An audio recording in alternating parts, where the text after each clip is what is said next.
नमस्कार मैत्रिणींनो. आजच्या या व्हिडिओमध्ये आपण श्री महालक्ष्मी व्रताची कथा ऐकणार आहोत. आणि ही कथा मी तुम्हाला सांगणार आहे. गुरुवारची कहाणी. ही कथा ऐकल्याने किंवा हे गुरुवारचे व्रत केल्याने आपल्या मनातील सर्व इच्छा पूर्ण होतात.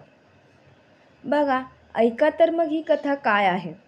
श्री महालक्ष्मीची कृपा आपल्यावर व्हावी, तिने आपल्या घरात वास करावा, पैसा, शांती, समाधान घरात नांदावे म्हणून श्री महालक्ष्मीचे व्रत करतात. हे व्रत केल्याने मनातली सर्व इच्छा पूर्ण होतात. श्री महालक्ष्मीची अनेक नावे, अनेक रूपे आहेत. पार्वती, सिंधुकन्या, महालक्ष्मी, लक्ष्मी, राजलक्ष्मी, गृहलक्ष्मी, सावित्री, राधिका, रासेश्वरी, चंद्रा, गिरिजा, पद्या, मालती, सुशीला अशा विविध नावांनी श्री महालक्ष्मी ओळखली जाते. अशा या सर्वांभूती असलेल्या महालक्ष्मीची ध्यानी घ्यावी कहाणी. अशी ही कहाणी आहे. व्यापार युगातली आपल्या भारतातील सौराष्ट्र देशात घडलेली. तेथे एक राजा होता आणि तो राज्य करीत होता. त्याचे नाव होतं भद्रशावा. तो शूर होता, दयाळू होता आणि प्रजादक्ष देखील होता.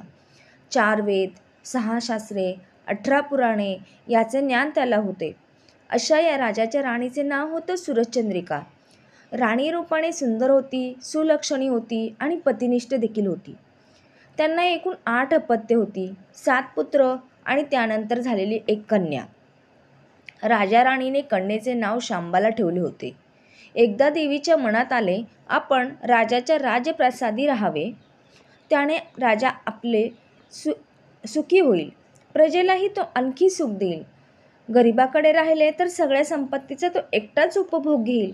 म्हणून देवीने एका म्हातारीचे रूप घेतले, फाटकी वस्त्र ल्याली, आधारासाठी हातात काठी घेतली आणि काठी टेकत टेकत ती राणीच्या महालाच्या दाराशी आली.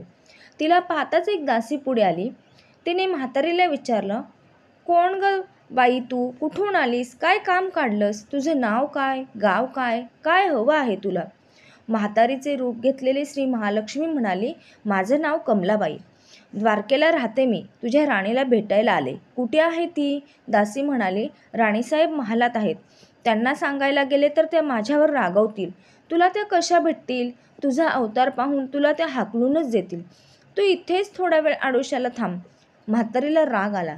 ती संतापून म्हणाली, तुझी राणी गेल्या जन्मी एका वैश्याची पत्नी होती. तो वैश्य फार गरीब होता. त्यावरून त्या दोघांची नेहमी भांडणे होत. नवरा तिला मारहाण करी. या त्रासाला कंटाळून एक दिवस ती घर सोडून देखील गेली होती आणि जंगलात उपाशी तपाशी भटकू लागली. तिची अवस्था पाहून मला तिची दया आली. मी तिला ऐश्वर्य, सुख आणि संपत्ती देणाऱ्या श्री महालक्ष्मी व्रताची माहिती सांगितली.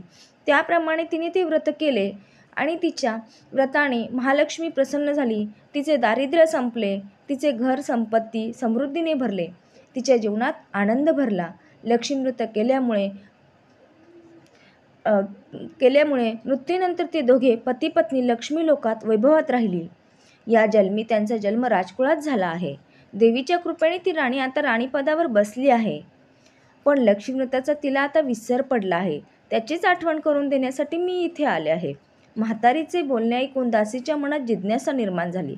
म्हातारीला पाणी दिले, नमस्कार केला आणि म्हणाली, मला सांगाल ते व्रत मी करीन. ते नेमाने उतणार नाही, मातणार नाही, घेतला बसा टाकणार नाही.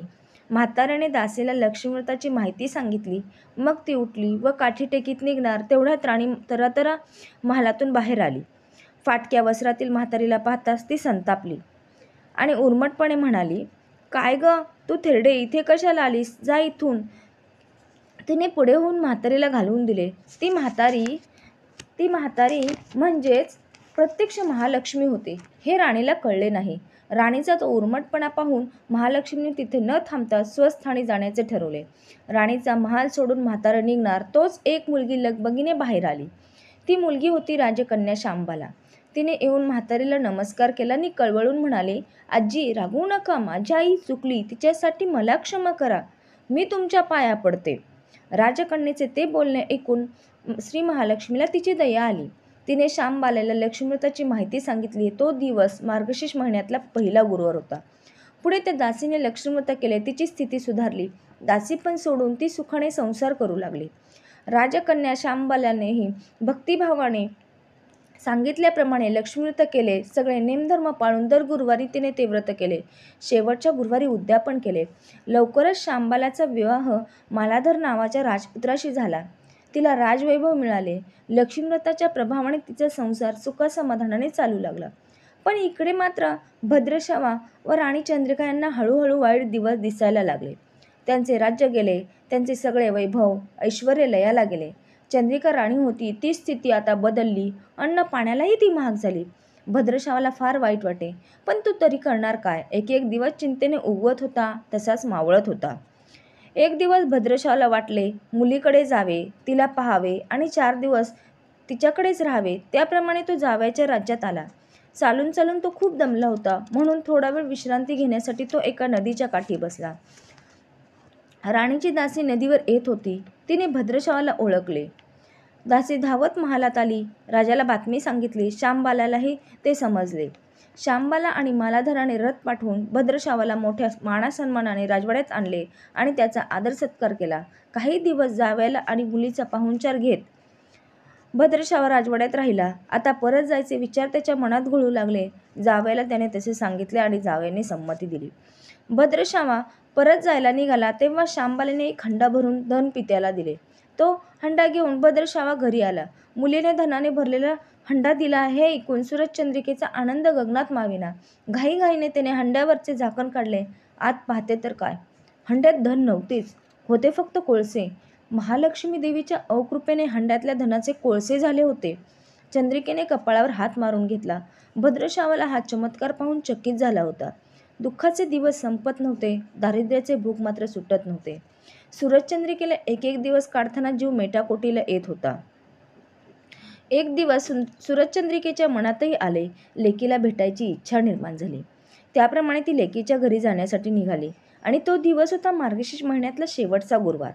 सूरजचंद्रिका लेकीच्या घरी पोचली तेव्हा शांबाला व्रताचे उद्यापन करीत होती. शांबाल्याने आईकडून महालक्ष्मी व्रत करून घेतले. 4 दिवस मुलीकडे राहून सूरजचंद्रिका परत आपल्या गावात आली. लक्ष्मीव्रत केल्यामुळे काही दिवसात त्यांना त्यांचे पूर्वीचे वैभव परत मिळाले. राज्यप्राप्ती झाली. पुढे काही दिवसांनी आईवडिलांना भेटण्यासाठी म्हणून शांबाला माहेरी आली. पण बाप भेटायला गेला असताना त्याला शांबालाने कोळसा भरलेला हंडा दिला होता, पण आपल्याला मात्र काहीच दिलं नाही. हा राग मात्र राणीच्या मनात होता. त्यामुळे शांबालेचे व्हावे तसे स्वागत कोणी केले नाही. राणीने एक प्रकारे तिचा अपमानच केला होता. पण शांबालेला आईचा राग आला नाही. ती पुन्हा आपल्या घरी जाण्यासाठी निघाली. निघताना तिने पूर्वी बापाला दिलेला हंडा परत घेतला. त्यात मीठ भरले व तो हंडा घेऊन ती आपल्या सासरी आली. स्वगृही आल्यावर मालाधराने शांबालेला विचारले, माहेराहून काय आणलंस? शांबालेने बरोबर आणलेल्या हंड्याकडे बोट दाखवले. मालाधराने झाकण काढून आत पाहिले तर हंड्यात मिठाचे खडे. मालाधराने चकित होत पत्नीला विचारले, हे काय? या मिठाचा काय उपयोग? शांबाला म्हणाली, थोडं थांबा म्हणजे कळेलच. त्या दिवशी शांबालाने कुठल्याच पदार्थात मीठ घातले नाही. सगळेच पदार्थ अळणी बनवले. मालाधर जेवायला बसल्यावर तिने त्याला सगळे पदार्थ वाढले. सगळे जेवण त्याला अळणी लागले. मग शांबालेने पानात थोडे मीठ वाढले. अन्न पदार्थात ते मिसळतात ते बेचव अन्नाला चव आली. हा आहे मिठाचा उपयोग, शांबाला पतीला म्हणाली. मालाधरालाही तिचे म्हणणे पटले. थोडक्यात जे कोणी महालक्ष्मी व्रत श्रद्धेने आणि मनोभावे करील त्यांना महालक्ष्मी प्रसन्न होऊन त्यांच्यावर तिची कृपा होईल. पण श्रीमंती आल्यावर सुद्धा माणसाने ओतू नये आणि मातू नये. नित्यनियमाने महालक्ष्मी व्रत करावे. देवीचे मनन चिंतन करावे, म्हणजे देवी सदैव तुमच्या पाठीशी उभी राहील, तुमची कामना पूर्ण करील. महालक्ष्मीची ही कथा कहाणी गुरुवारची सुफळ संपूर्ण.